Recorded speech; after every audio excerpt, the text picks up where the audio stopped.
میگیرم تو آوش، تو گوشم بخون که تو یادم فراموش.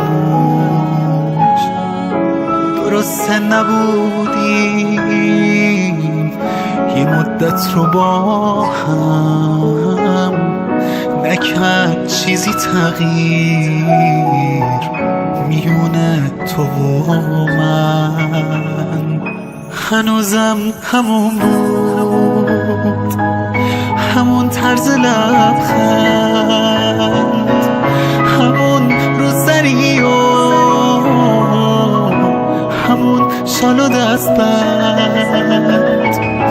نه انگار که چیزی عوض کرده ما رو، هنوزم همونیم، ببین روزگار رو.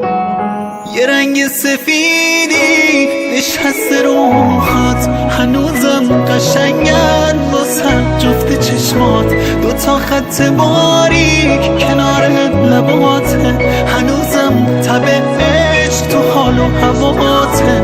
یه لبخند کوتاه کنار شکم غم، چقدر زود گذشتن همین چند قدم هم. مثل این که دیروز همو دیده بودیم با هم دیگه، عشق به موجش رسوندیم.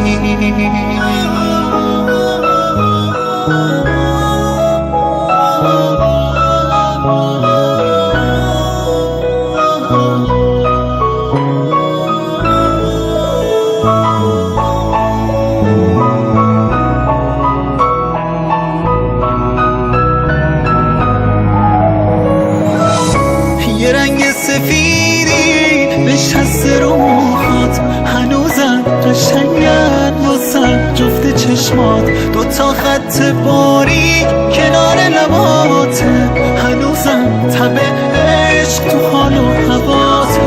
یه لبخند کوتاه کنار شکم غم، چقدر زود گذشتن همین چند قدم هم.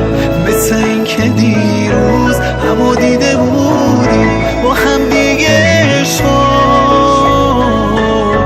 به اوجش رسون.